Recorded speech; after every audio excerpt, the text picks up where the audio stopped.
Welcome back to That's Pride. I am Rylan Cavell. Tweet at That's Manchester with the hashtag That's Pride to get involved. If you've missed any of our previous shows, fear not, as they are making their way slowly to the YouTubes. Search for That's Manchester and look for the That's Pride playlist. Now, let us return to our discussion with Paul and Grace about Born. Now, we've covered the experience that someone might expect from being involved with you guys at Born. Yeah. But how was Born born? I want to go back in time now. Where does it come from, essentially? You first. Yes, well, it's really been born from a real frustration of not really being the service out there for trans people. Yeah.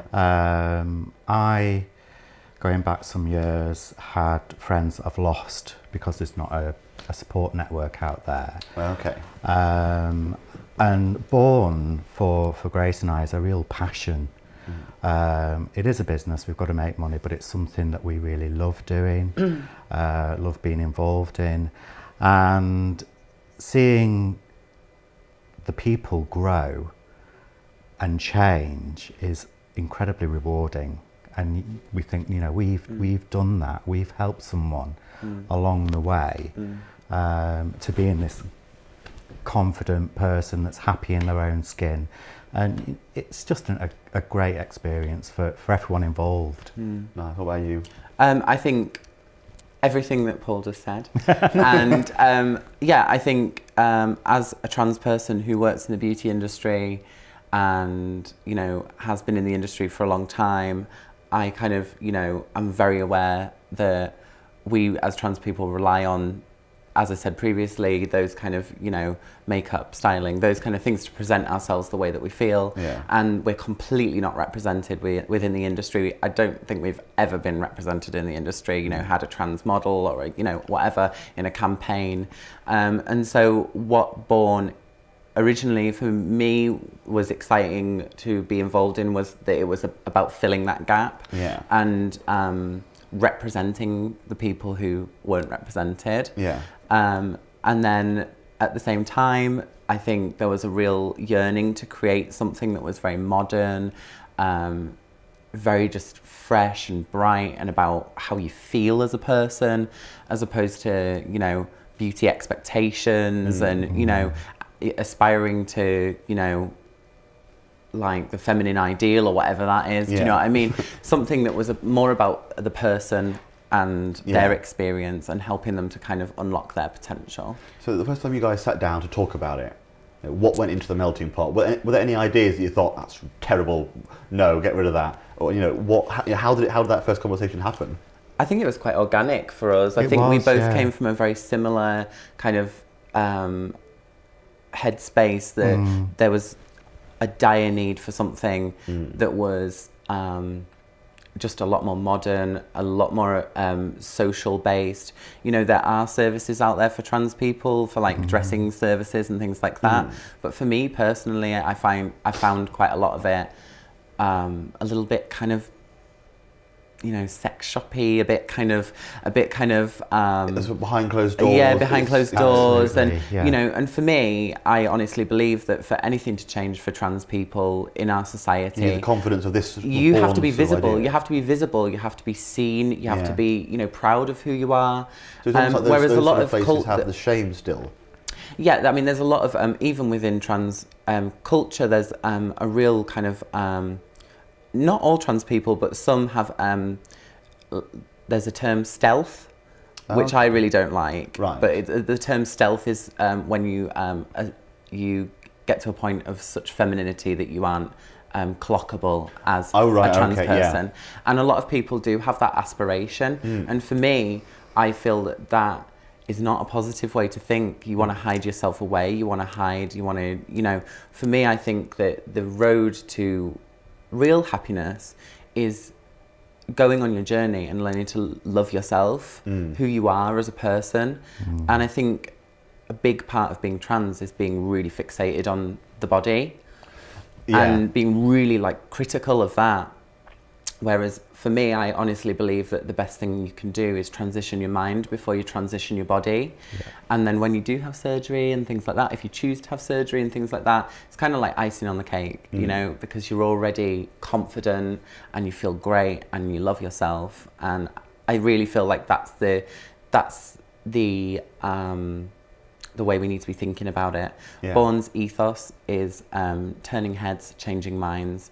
So changing minds, nice. Changing the minds of society, but also changing the minds of trans people to being proud of who they are, being proud of the journey that we go on. Yeah. You know, we fight incredibly hard to be the people that we are, and we have to explain ourselves, explain our gender every single day, and we have to be proud of who we are and be confident and visible. I think quite a tiring conversation at times. Obviously, we're here now talking about it today, but you know, that's to inform and entertain and educate people. Yes. But like, how much do you find you have to keep repeating yourself? Every day.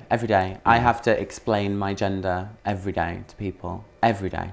And yeah, it's tiring, but I find that if people are coming from a place of interest as opposed to ignorance, I will always have the time to speak to people and explain, you know, it's not something that people come across very often in their life. Yeah.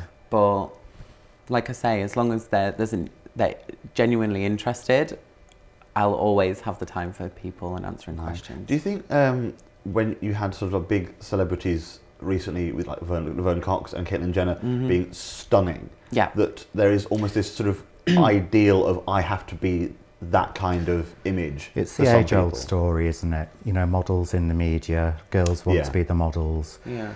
Trans people aspiring to be, you know, something that's unattainable or that's very difficult. But I think as well it's got a lot to do with the fact that, you know, for trans people to be accepted in the media, they have to attain a certain level of like femininity. You know, generally in our society, people see man and woman. It's the binaries. Yeah. But there's actually a whole spectrum of people. There is indeed. Who fit in between those lines. Yeah. And like I say, you know, we have to be visible for things to move forward. And so when it starts opening up and the media starts opening up to these things, people are gonna start to see that actually gender is a real kind of spectrum of people. I saw on the news recently that I think it was Fox News in America, over 6 months to a year of coverage of trans issues, have had 0 trans people on to talk about them. Yeah. And I think that says a lot. Yeah. You know, when you've got, you know, obviously Fox is, you know, a bit right wing and, you know, not entirely politically correct at times, but, you know, for all this coverage to have gone by and then to ask no one's opinion who's actually involved in the community, that strikes me as either being deliberately sort of, I'm not quite sure what the word is, but, you know, exclusionary, perhaps, or just a bit ignorant. I think though with the media, it's generally trans stories are like sensationalized, and unless it's something, you know, like Kelly Maloney's transition was very much in all of the, you know, newspapers, and it was very sensational. All the language was wrong, and it was, you know, I think if a story is salacious and you know, titillating, then it'll get the coverage. But if it's a real issue, you know, people are very obsessed with the physical side of transition. Yeah. But they're not actually addressing the societal issues that trans people face. Yeah. And I think, you know, things are changing. And it's quite slow. But it's very slow. Yeah. Very slow.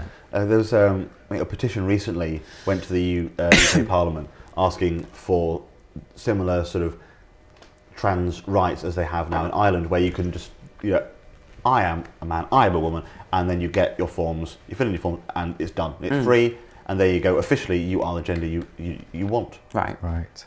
But they refuse. They're like, no, you're fine. You know, jumping through all these hoops and you pay all this money.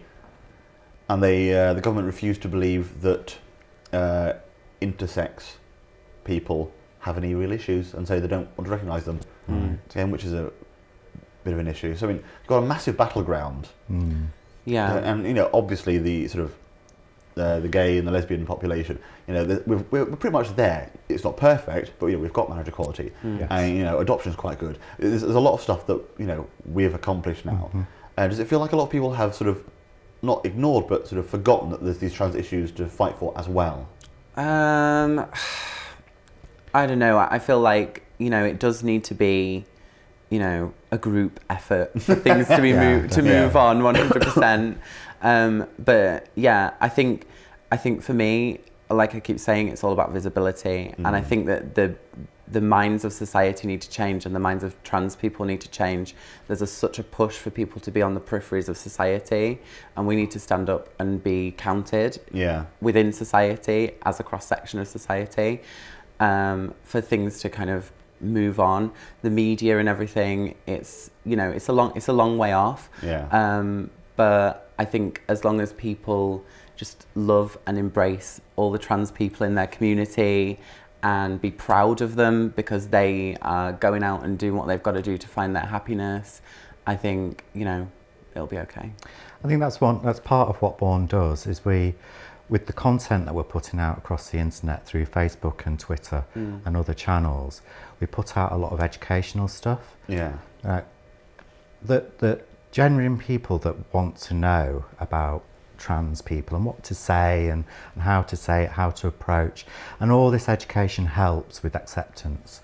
For example, what pronouns to use, it's a big what thing not people to ask. Stumble over a lot as well, don't they? Exactly, and do you know what? It's straightforward, but they need to be told. They need to be educated. It's straightforward for those of us who, you know, have an inkling. Absolutely, but if you're outside of the fishbowl, outside of the bubble, I suppose it's one of those sort of like I'm kind of how to address this situation, so I'll just sort of go, hi, and avoid it. Well, everyone avoids what they don't understand, don't they? Well, yes, indeed. We're going to have to pause for a little bit of a break again now, but we'll be coming back very soon to chat more with you. Yes, we have to take a break, very little break. When we come back, we'll be finishing up the show with more gorgeous chit-chat from Grace and Paul, so please don't go anywhere.